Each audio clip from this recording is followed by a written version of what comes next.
I've had this story in my head for several weeks and have not whistle-blown on it.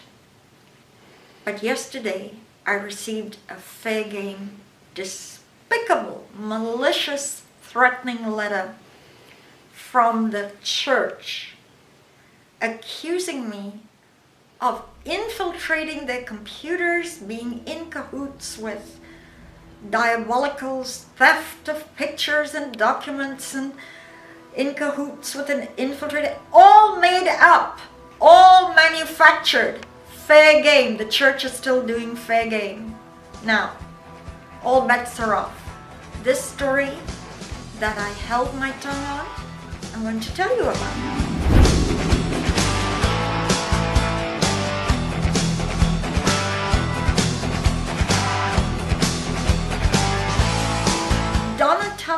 Kavenaar is second in command of intelligence in the Church of Scientology, Office of Special Affairs.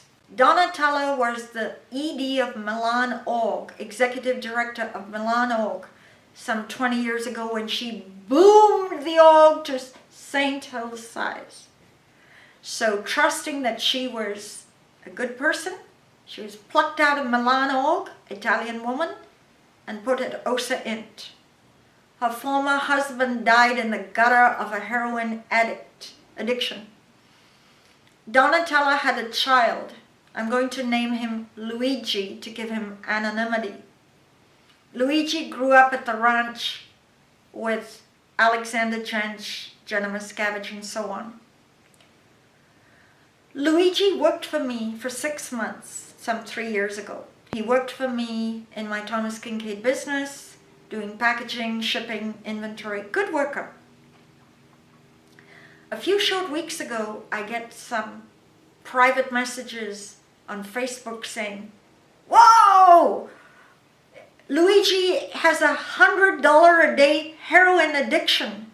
He lives out of a car. He works for some company in Eagle Rock, Los Angeles, and he's addicted to heroin. Karen, can you help?" And I'm thinking to myself, wow, on karma. Because his mother, Donatella, was the one that blocked me see the dead body of my child. The LA County Coroner's Office is investigating the mysterious death of 27-year-old Alexander Jensch. He was found dead inside a Sylmar home July 3rd, but why still remains a mystery. Donna was the OSA operative that called the house 8 times a day doing cover-up on Alexander's death, tweaking their stories. Can we talk to you guys about Alexander? No one at the in-laws' home would talk to us about Alexander's death. Convincing Jeff Evans and Maureen not to talk to the media. She ran the operation, blocking me at every twist and turn, even when I was at the mortuary begging to see the dead body of my son for 15 seconds before cremation. Donatella had it wired as punishment from the church that I never saw my son's dead body before cremation. And talk about karma. I get private messages on Facebook to help her heroin-addicted son.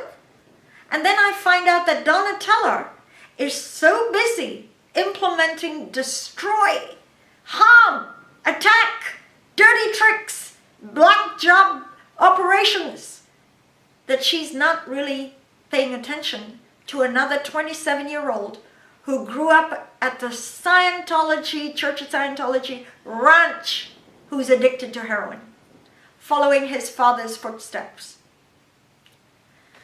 And I think, oh my God, how talk about karma.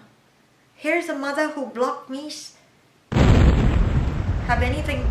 In fact, she ran Alexander. She was Alexander's OSA operative in the last 2 years of his life. She was his handler.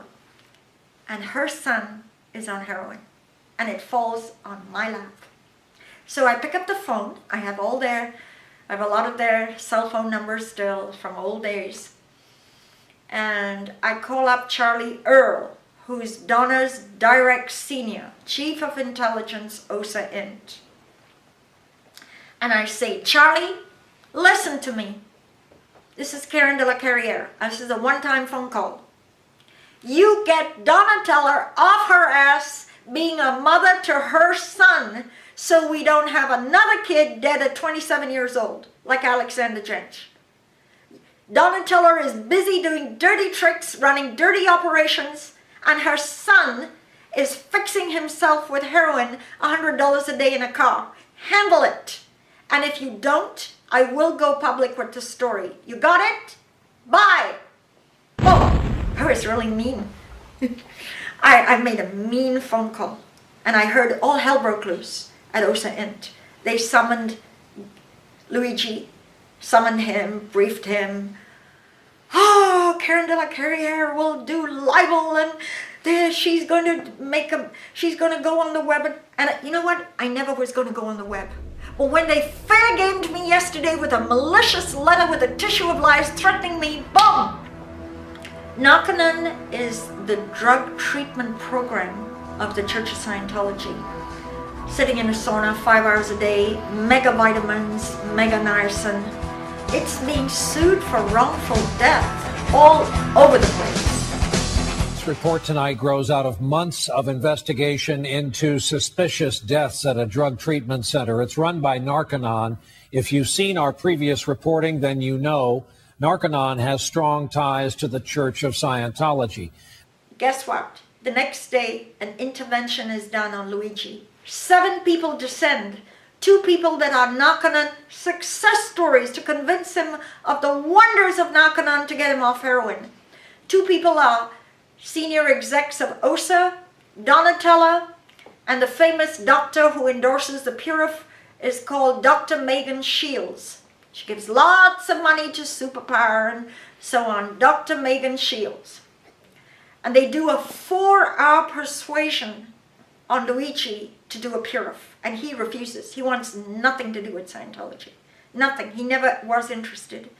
And after 4 hours of refusal, they leave. The next day, Luigi is fired from his job. His mother has told his senior that he's a heroin addict. And his senior tells him, you're out of a job, do the purification rundown at Narconon, and you'll get your job back. That was the blackmail. So Luigi is towed to a local Narconon, and apparently he does get off this major habit.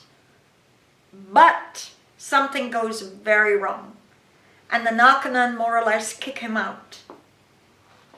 So now, Office of Special Affairs is looking for a new Narconon to put Luigi through. This is a 27-year-old kid.